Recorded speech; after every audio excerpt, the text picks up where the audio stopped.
So I open up the integrated Excalibur. It's what you're at least going to use in the Meta interview. I think it's what you use in the OpenAI interview, but I'm actually not sure. In any case, they're all the same. Cool. The question that I'm going to ask is actually a popular one that's coming up at Meta frequently. It's an interesting one because it shows up in both product design and system design interviews pretty regularly. And it also has a lot of components that I think can be used for some of the popular OpenAI questions. So that's why I'm choosing it.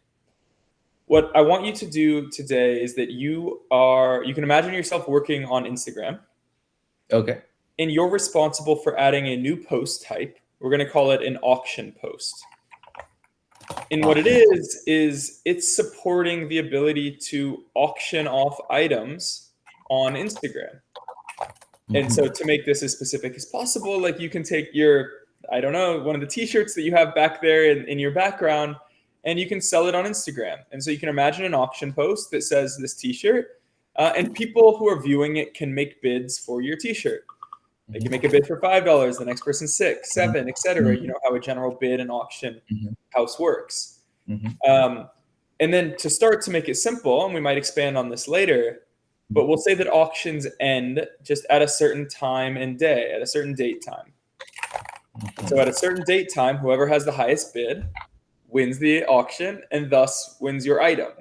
And now you don't need to worry at that point about payments or about shipping or any of that, but you should have some mechanism to let the winner and to let the auctioneer know the results of the auction.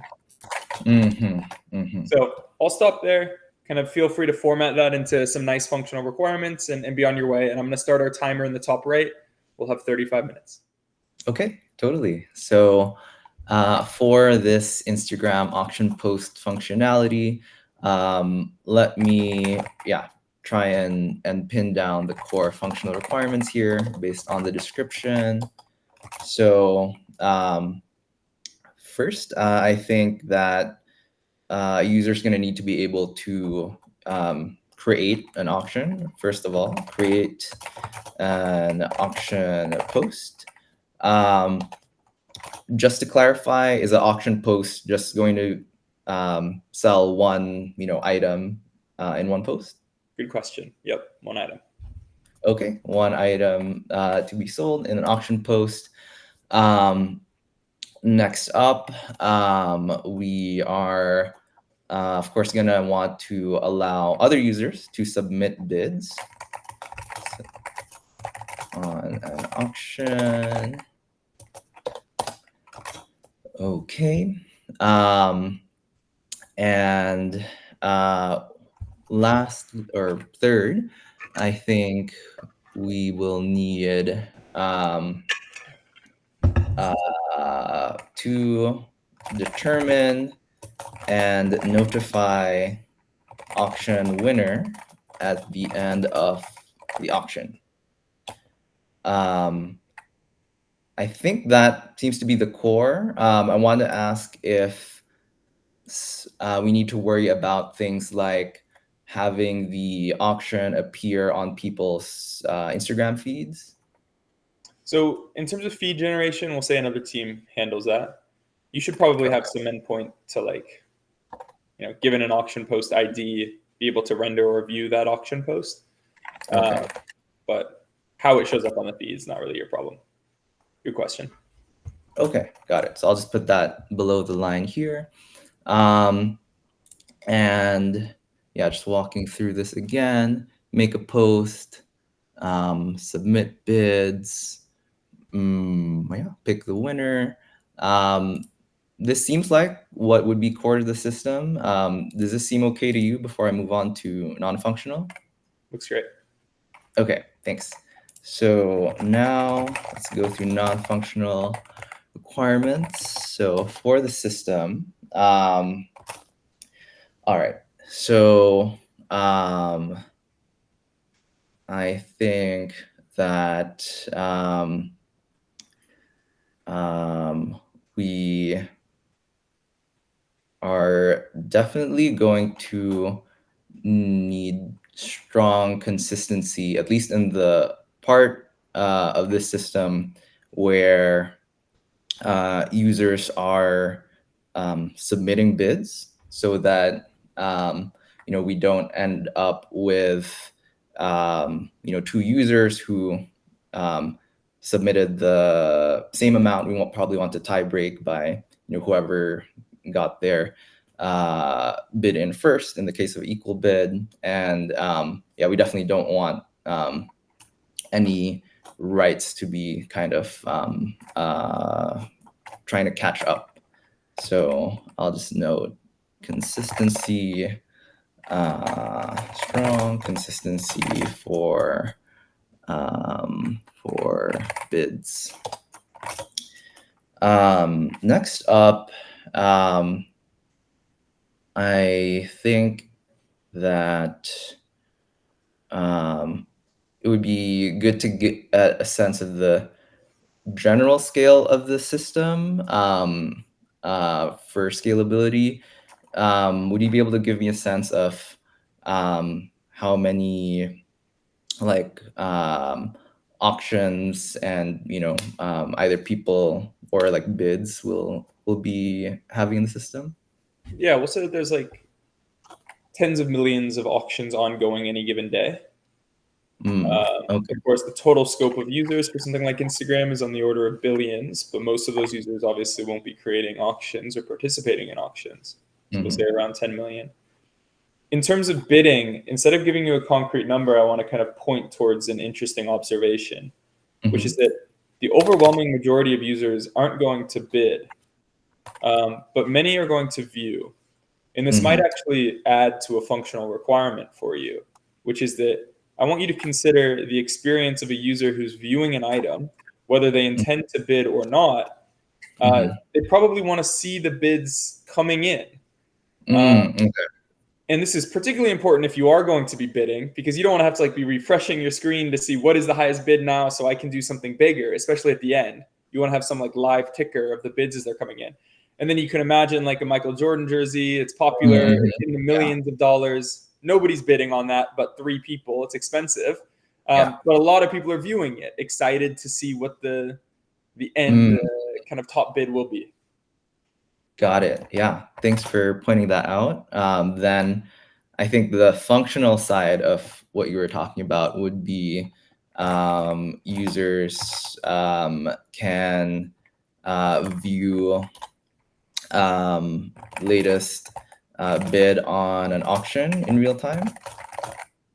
And then I think non-functionally, that probably means that we are going to want a very low latency for seeing that latest updated bid amount.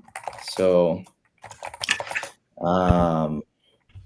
low latency bid updates. So I think we probably want to keep it in the threshold of less than 500 milliseconds, just so it feels quite real time to the people looking at the auction. Okay, so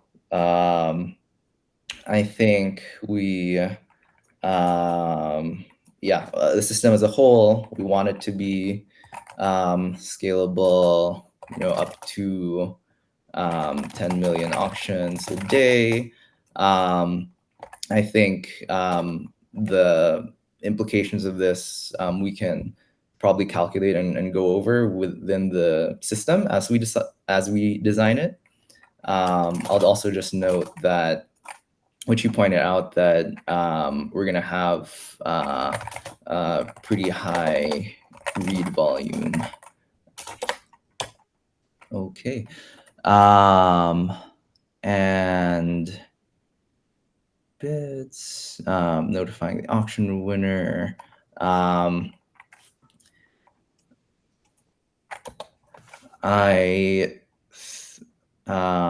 Off the top of my head, I think these are probably the main non-functional requirements I'd focus on first. I'll add more here if I think of more later. And I think there are, other probably other things we can consider, the security, fault tolerance, deployment of the system, but which maybe we can look at, but aren't super core here.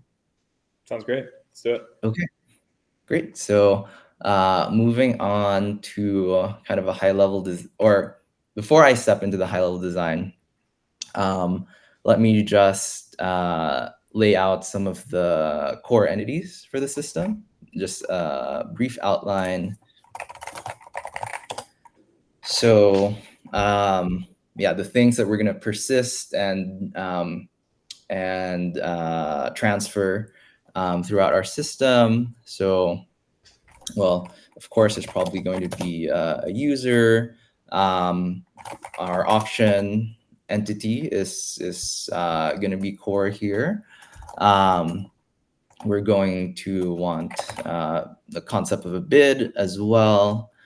And yeah, I think this might be a good starting point just as an outline. I'll add to the attributes or columns of these as we go. Perfect. And for again, for a high level outline of the API of this system, mapping to our functional requirements. First, I think we'll want a post request to create an auction. So let's say, just post to the auction endpoint. It will return the created object for this route and all the other API routes. We're gonna have authorization through the header, the JWT or a session token, and in the body, what we'll want to submit to make an auction is the auction item details, so stuff like images, price, etc. So I'll just add that into our entities. We want to submit an auction item, and what we talked about earlier was that an auction is going to have a end date time to be resolved. So we'll want to put that in here as well. So end date of the auction. I think that's the core of what we need to make an auction. Next up, we want to submit bids on an auction. So again, another post request here. And we'll probably want to post to a particular auction. So we're going to have the auction ID here, or alternatively, actually, we could just have like a bid endpoint and then just have the auction ID here in the body.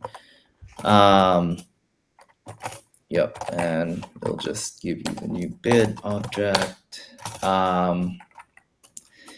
So we want to say, what auction is this for? And what is our bid amount? Trying to think if there's anything else we need. Upon first thought, probably just, here's the auction. I want to bid this much. And again, we'll be able to infer the user from the header over here. Determining the auction winner, the end of the auction, I think we'll probably do that somewhere within the internals of our system. So I won't outline an endpoint for it right now. And then for viewing bids on an auction, I am just going to start out with a get endpoint for the auction. But I think this one might evolve depending on how we think about the that real-time requirement later. Yeah. Yeah. Can I check in? How does this API seem before I move on to the high-level design? Looks perfect. All right. Thanks. So, doing the high-level design, I'm going to try and get something fairly simple working and try and get it functional, and then I'll try and tackle some of those scaling considerations and the non-functional requirements. So I will start out with probably our auction creation. So let's say we have our client over here. This could be the probably the iOS or Android Instagram client. And then the first layer of our system, I'm going to put an API gateway in front of it. So this is something that's going to help us handle authentication, rate limiting, SSL termination, and routing to different services we might have in the system. So just nice to get all of that out of the way, and then for our auctions, let's just start out with an auction service. And okay, so first thing we want to do is when we post to our API, we want to create an auction. The client is going to send that request, and it's going to go to the service. It's going to persist that auction to the database. So here's our primary DB. I think at this point in the design, a lot of different things would work. For now, as a placeholder, I'll just say that this will be Postgres, since we'll need to think about some of that strong consistency around the bids. Something like Dynamo would work perfectly fine here. We can configure it for strong consistency, but I'm generally pretty familiar with Postgres, so I'll put that down for now. So we persist an auction. So it's going to have an ID. It's going to have the ID of the user that created it. It's going to have a title, and then it's going to we're going to have the auction item. Since it's one-to-one right now, we could nest it. We could have it be its own entity. I'll just put it as a separate entity for now.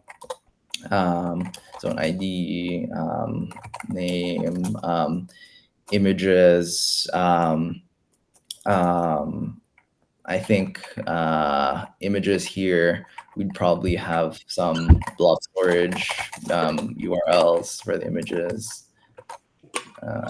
Images for URL. All right. So this looks like the main flow we'll need to create an auction.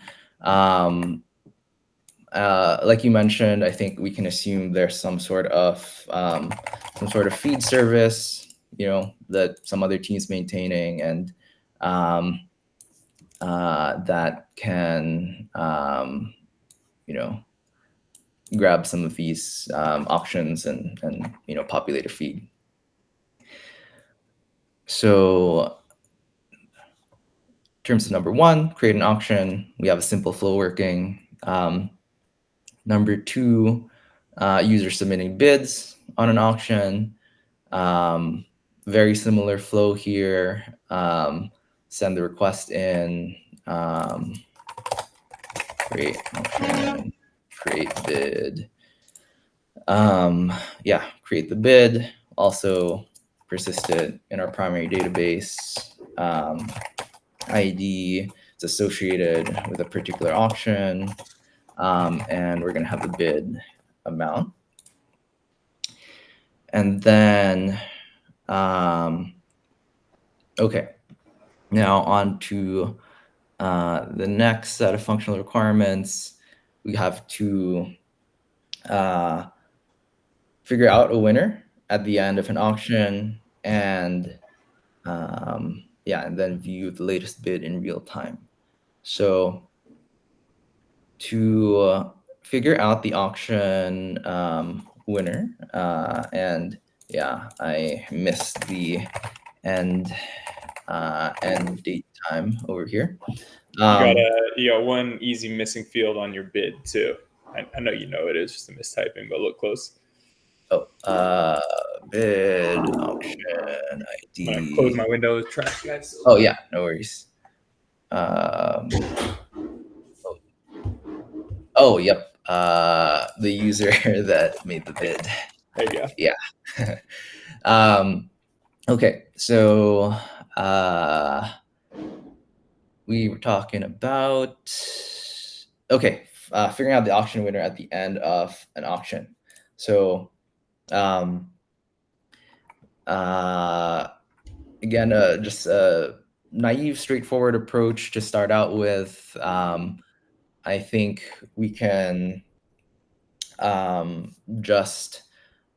we can start with some sort of cron job that's scheduled at some interval to look at our active auctions, look at the bids associated with them, and then update the auction with a winner.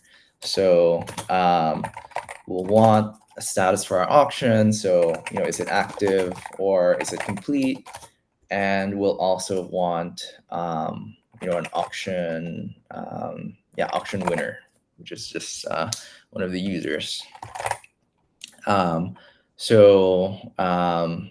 this approach, cron job, let's say runs every minute, scans through our auction table, finds all the active ones, finds the associated bids, gets the highest one, and assigns that user ID to the auction winner ID field.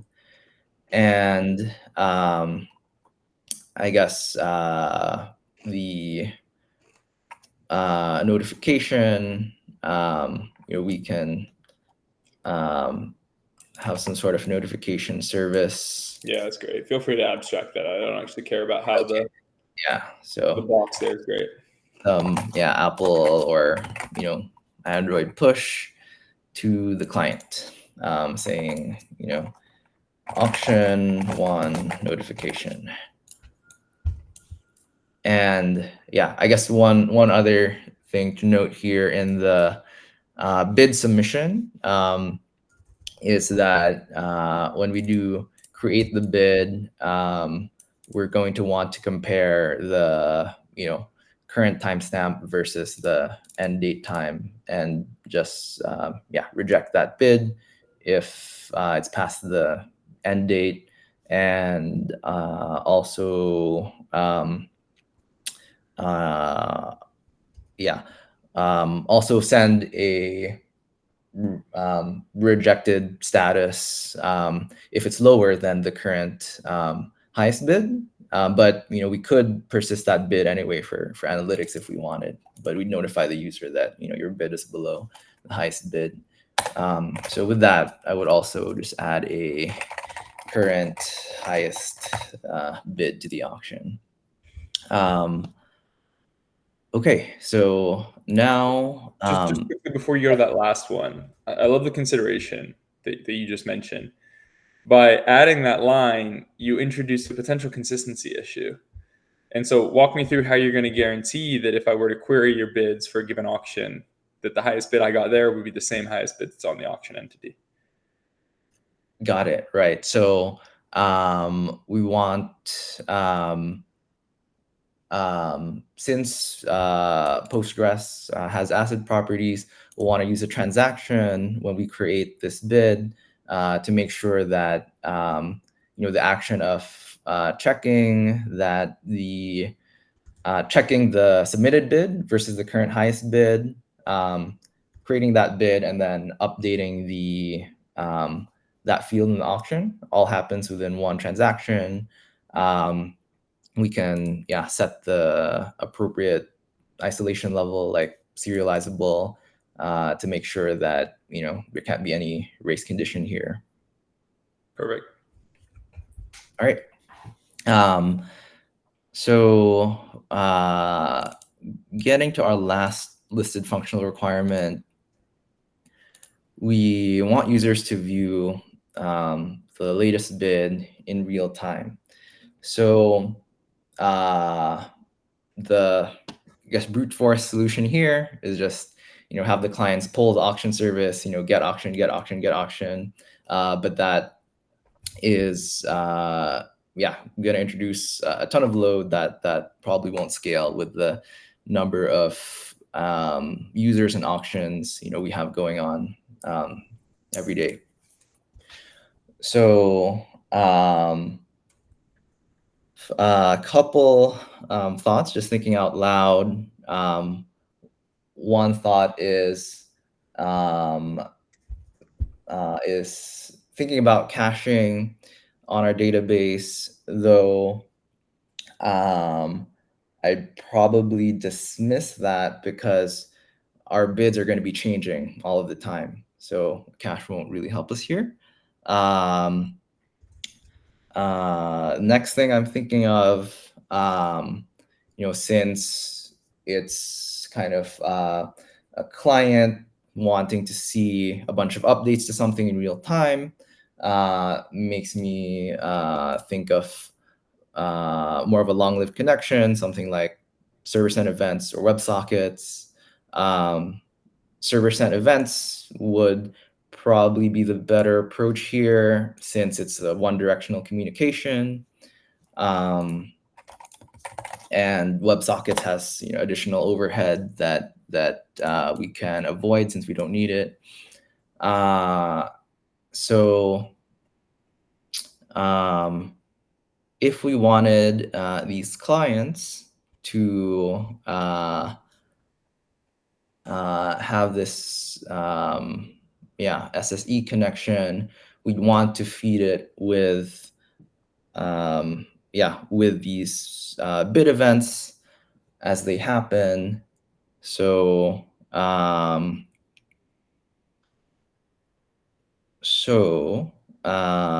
thinking about the mechanism for distributing these bid events, let's say on the bid creation flow.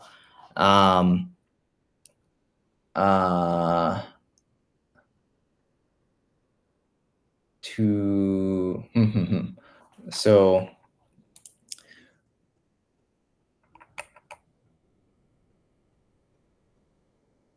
I think this is potentially a good spot to use PubSub, since we have users that are potentially subscribing to different auctions. They might look for a while, then go to something else, and it's pretty dynamic, subscription, unsubscription. And Redis PubSub could be an option here. It's not the most durable in terms of its data, but we have our bids persisted, in the primary database anyways, and we don't need to keep those bid events around, after they've happened.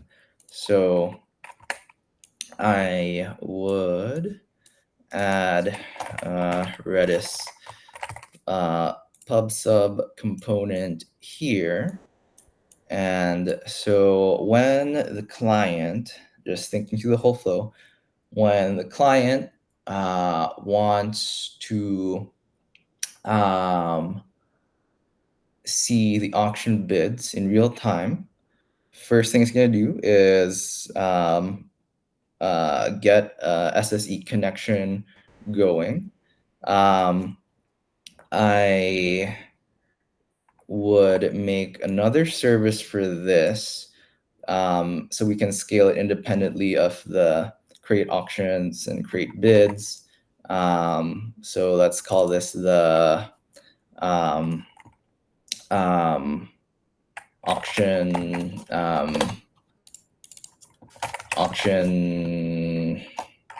auction streaming service, for lack of a better name right now. And we'd maybe have a separate endpoint where we want to get the for a particular auction ID, like live, let's say, and that's going to establish our SSE connection. And so I'll put this over here. And what's going to happen is, so you say, I want to subscribe to Stuart's t-shirt auction. You establish that connection with the server, which subscribes to that auction topic on Redis pub sub. And now here in our auction service, whenever a bid is created, it's going to shoot that over here to Redis pub sub. So bid created event, I guess, and the topic is the auction ID, and that way this service can send those bid events back down to the client in real time. Perfect. Okay, I got some questions for you for our last 4 minutes here. The cron job, how frequently are you running it? So this cron job, probably running it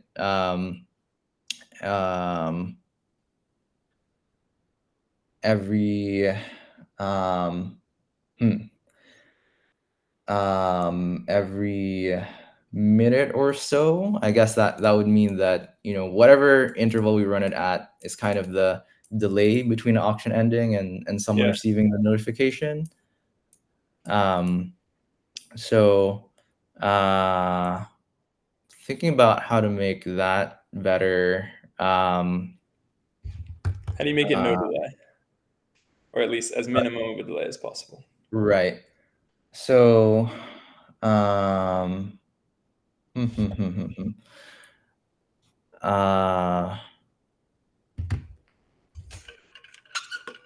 I guess, we want something to trigger when that we hit that end timestamp on any given auction. So, one thought is when we submit a bid and it becomes the new highest bid, We could keep something like we could keep it in Redis, and have a uh, m- maybe have it expire at that auction end time. And I am not 100% sure, but I think we might be able to listen to the expiration on Redis and have that be what triggers a notification. So it's a good thought. I'll tell you that there's no like CDC off of Redis or something that's going to give you that Ah, trigger event. yeah, So you yeah, could pull Redis, but then you fall into the same trap, yeah, right? Um, yeah. Hmm. So, what other mechanism do we have for? let me Uh, yeah, propose an idea, and then I want to yeah. kind of evolve it. And so many message queues support some sort of like configurable time that a message should be processed. SQS Mm, is one. It uses what it calls visibility timeouts. So okay. when a new auction is created, you could put something on to the queue that basically says check for winner at date time. Mm-hmm, And mm-hmm. then the consumer will only pull it off, of course, at that time and do its job, and things go from there. And this saves you the excess processing of this running every Makes sense. hour, all of Yeah. these things. So there's kind of that simple solution. Now, many auctions, most auctions Mhm. actually, don't end at a specific time. Most auctions end when the winning bid has been the winning bid for some amount of time. And you can think of like an auction house when people are throwing up their numbers and then they kind of wait, going once, going twice, whatever, right? And so, like on eBay and things, it's usually an hour is a common number here. So let's Mhm. say that. How would you change this so that the winning bid is a bid that has been the leader for an hour? Mhm. So yeah, with this SQS approach, uh, it's upon auction creation that yeah, we unqueue this message. So we probably upon the creation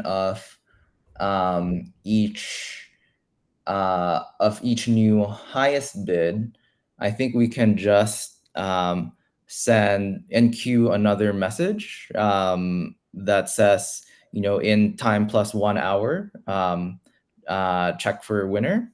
And then even if we send like one event for every new highest bid, the logic for that can look at our auction and just compare, okay, when this message was sent, the winner ID was this, with this bid. Let's compare it to what's stored here in the auction. And if it doesn't match, we just kind of drop that event. And the last one is what's going to hit the notification service.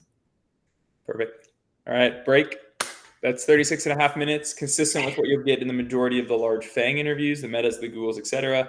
OpenAI, you'll get 50 minutes. So you'll actually get an additional 15 minutes on top of that, give or take. I think it ends up actually being a bit less. Um, before you hear from me, I want to hear from you. How are you feeling? How do you think it went?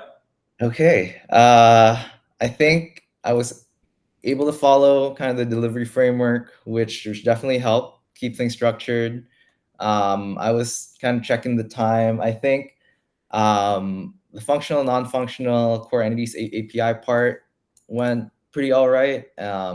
But I think high level design is, or rather, I think I wasn't really able to get much into the non-functional like deep dives is where I'm thinking that the I didn't do too great, and I guess yeah, and missing that kind of potential queue solution. So if we were being overly picky, Yeah. I would agree with you. But instead, I want to take a step back and I'll walk through all the places where things could be improved. But Okay. you absolutely nailed this. You should feel thrilled. I'm thrilled. I was like giddy while sitting here trying to keep a straight face as you were moving through this. Like you navigated through this so damn well. Um, I asked this question a lot. I asked it of 2 staff candidates yesterday. You did significantly better than both of them. The way you moved through the delivery framework, your pacing was perfect. The minor things in terms of your communication, your weighing of trade-offs, in each place there's this cycle that I tend to recommend candidates follow, and most candidates miss, which is like the clear articulation of the problem, the handful of solutions, the weighing of the trade-offs, and then the clear articulation of the solution that you're going to go with. And you did this in every place largely perfectly. Polling was the best example of this. Here's my problem that I need to solve. Polling is a simple solution. Here are the limitations to it. Here are some other things that I could do. And here's why I'm going to go with this. Caching is one option. It's bad for this reason. Landing on ultimately what is the optimal solution here. So that's the first thing. Completely nailed it. So far that I don't want to get ahead of ourselves, but like,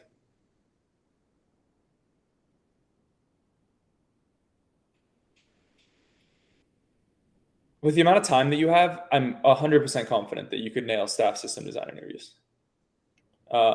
So I think that should be something you're shooting for. I know that we've talked a little bit about that already. You have like the little bit of the traditional recent path in terms of your resume that might hold things up there in the behavioral interview and all of that. But on system design alone, like, yeah, you should. I think you should be shooting for staff. I won't make any strong statements about whether or not I think that this itself would have been staff, because I think I would have moved you in different directions maybe accordingly. But honestly, if you came in with your resume saying staff and this was a staff interview, I would say hire. Like, I wouldn't say no hire here. Would I take a senior and like explicitly try to up level them to staff? Maybe not. Like, if you had nailed this stuff, but honestly, maybe. Like, it was right. Like, this kicked ass. Like, this really kicked ass. Thank you. Thank you. So that's the main thing. Everything you did in terms of delivery, everything you did in terms of communication was perfect. I wouldn't change a thing. APIs are great. Functional requirements, core entities, all perfect. High level design, clear, crisp, perfect. Your weighing of trade-offs, all perfect. Literally all perfect. Now, let me just pause for a second. Thoughts? Wow.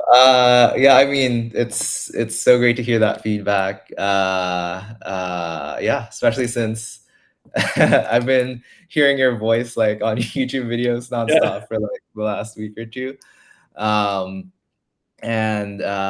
Yeah, I guess just really trying to, absorb the way you and Stefan, do stuff in the write-ups and videos.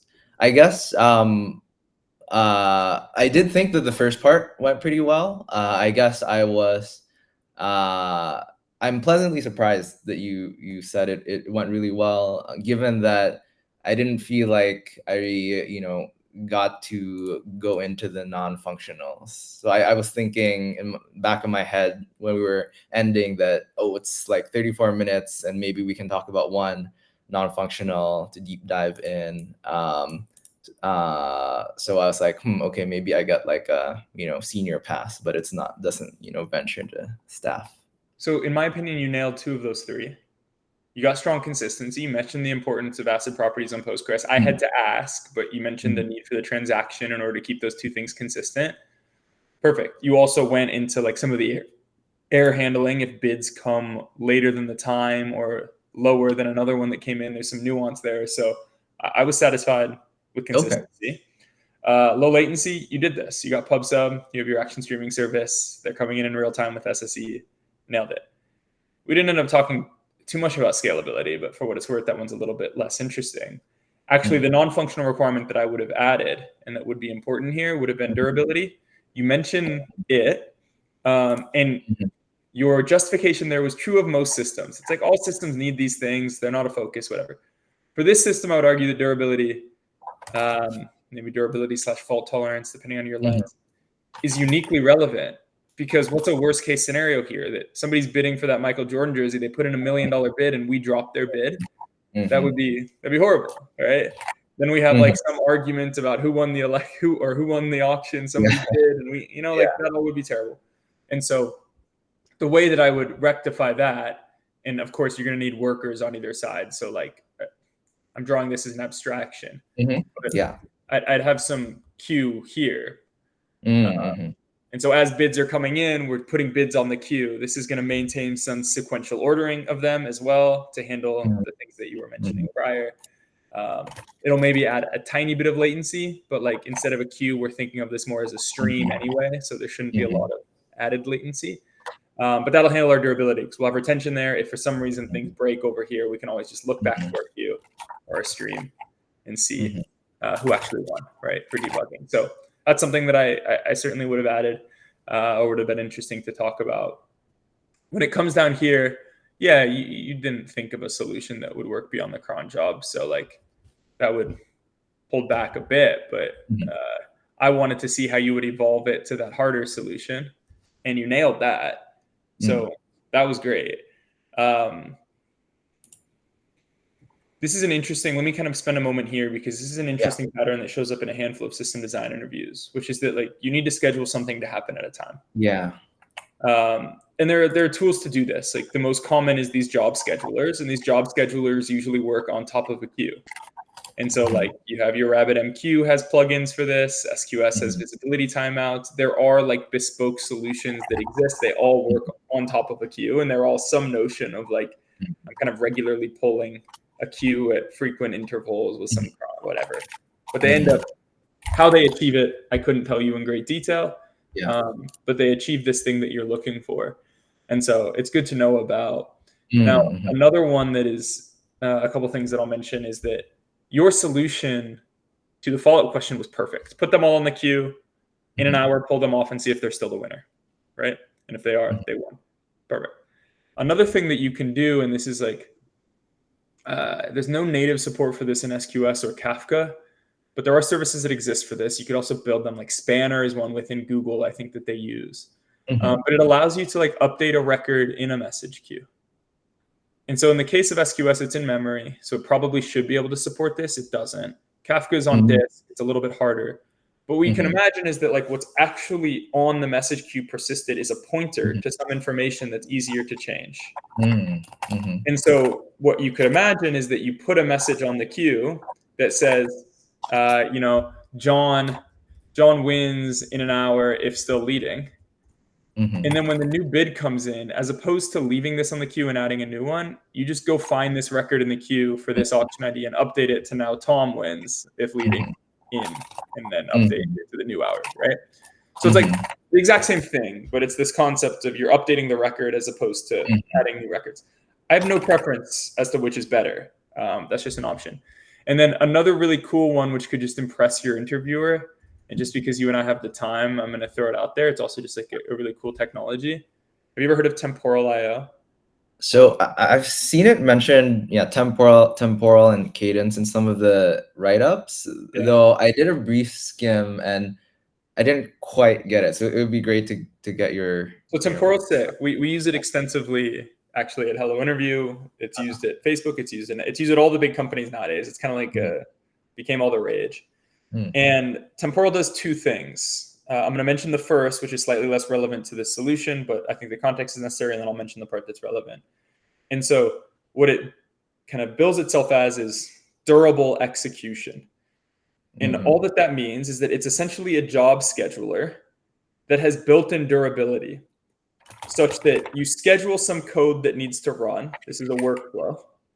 That code is run, and if at any point it fails, Temporal is able to start that job again exactly from where it failed with that state. Like it's sort of checkpointing state along the way. And thus, if at any time something fails, changes, whatever, then you just start back up that job with the state that it was at. And so this is super handy and useful because, for example, for us, like let's say that we pushed a bug to our payment flow. Our payment flow is handled in Temporal. And so we pushed a bug and now all of our payments are broken and all these users are broken. We now fix the code and we push it, and now all those jobs start running again with that same state, and they work now. And we didn't have to change anything or rerun anything or whatever. Like they were just retrying until we fixed some shit, right? So that's the durable execution part of Temporal, and what is sort of like the big tech breakthrough that they had. But now, as part of Temporal, you can schedule these workflows to run at any given time. And so you can schedule a workflow. For example, in our case here, it could be a workflow to just check the auction winner at whatever given date time, right? And that workflow is just going to sit there.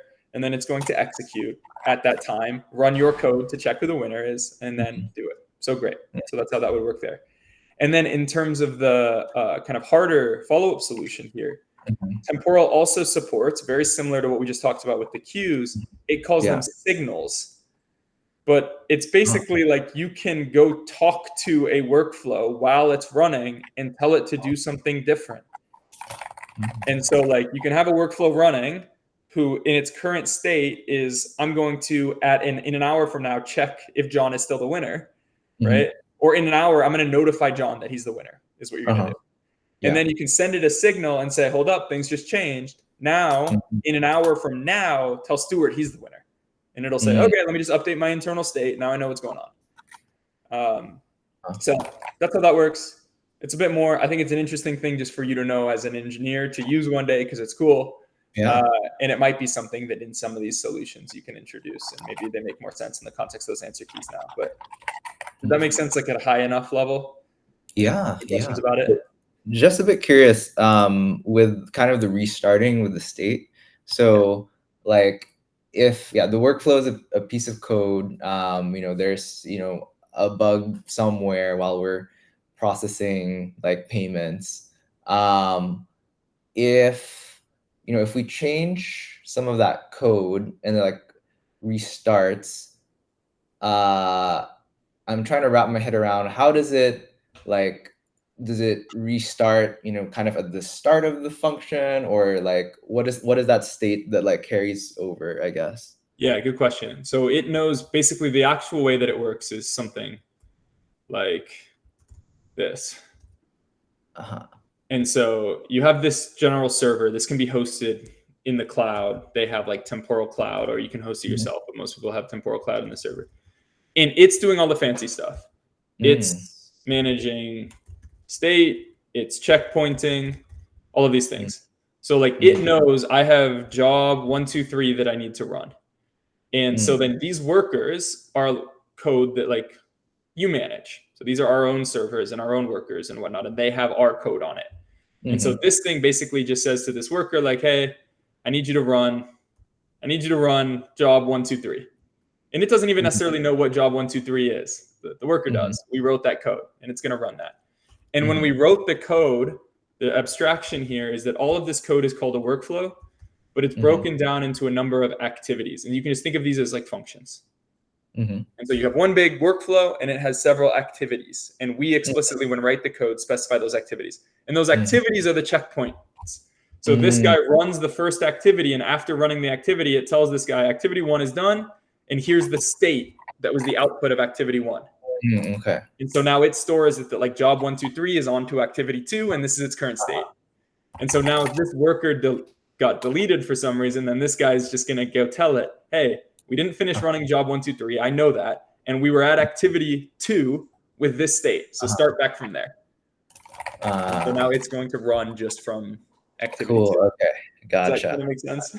Yep. So kind of like a DAG and like resuming after one piece of failure. Exactly right. Yeah. And in the code, this is literally just any, you have some workflow class and then you write functions, but these functions are all functions that actually like extend, some activity framework.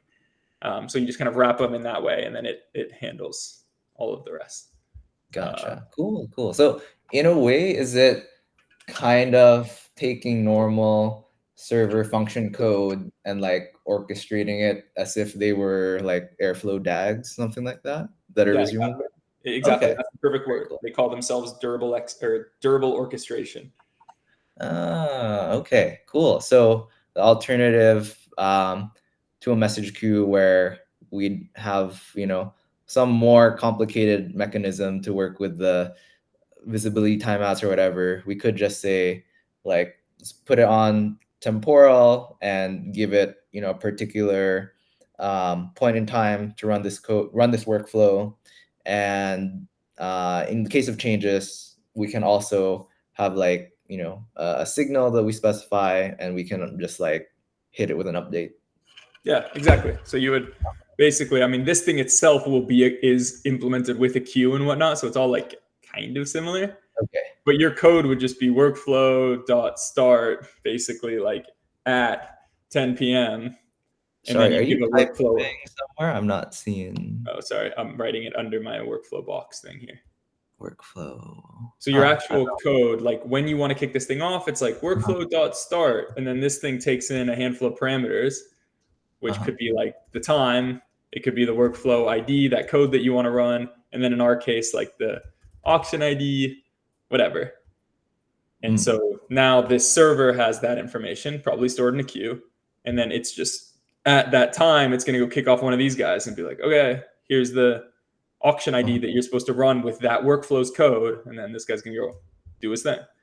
Okay. Sorry, I'm still not seeing if you're writing anything. Oh, I'm way over here to the right. Have I been writing all this and you're not seeing it? I see like server and then worker, but no like text or anything. Oh, directly under it? Right. Yeah, I wonder if I somehow got, I don't know, desynchronized or something. Okay, well, no worries. Not too important.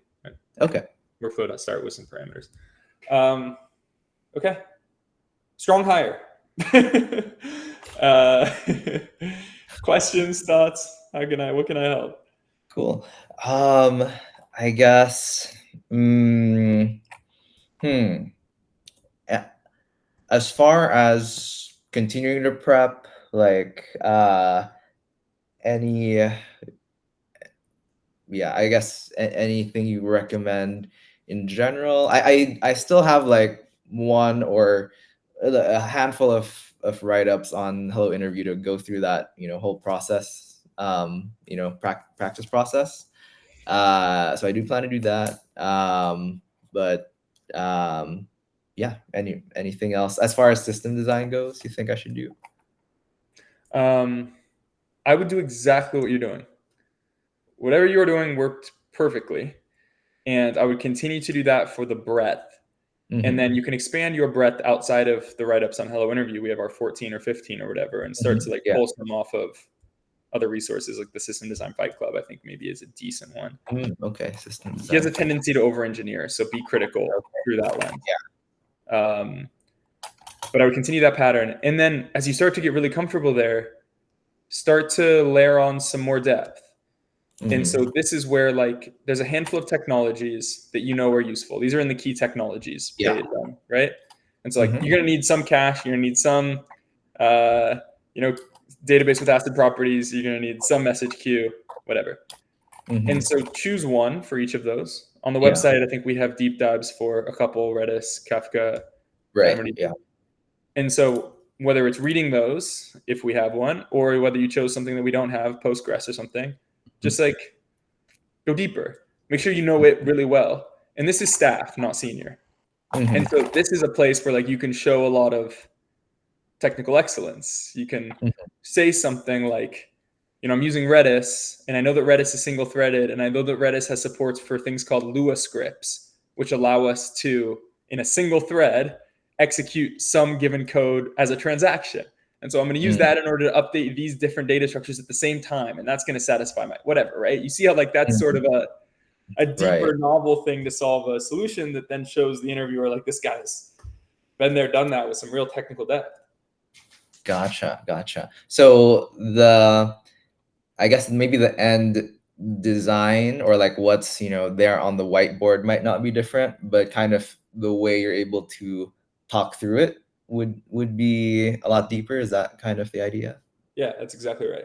Okay. And it may be that you don't have the time. It may be that, but whatever, like if the time permits, you're going to be able to go deeper in order to solve some challenges. Or in our queuing example here, like you have depth and knowledge of a certain queuing solution. And so, like, I know that RabbitMQ actually has a plugin that allows me to enable scheduled timeouts on jobs or scheduled execution on jobs. Like it just gives you more knowledge to be able to pull out some stuff. And if you know that about, for example, I wouldn't choose RabbitMQ if I were you, but for some reason I'm going down that path. If that was your thing, then it affords you the ability to say something like, I'm going to use Kafka here because I know these things about Kafka. I don't know as much detail about Kafka, but I know that queuing solutions like RabbitMQ enable scheduled job execution. So I'm sure Kafka probably has something similar. If it doesn't, I'll choose some queuing solution that does. In the interview, you don't need to always know the technology. You just need to know reasonably that like something could do something. you know, Totally. because that's all you need in the real job. It's like, I know that Yeah. it would make sense for something to support something like this, so let me find one that does. Cool. Cool. Yeah, in terms of yeah, the functional, non-functional stuff, uh, was that fine in terms of, asking about the general scale and then, yeah, Perfect. leave calculations for later, and then, but I didn't get to any calculations, but was that okay? Yeah, it was perfect.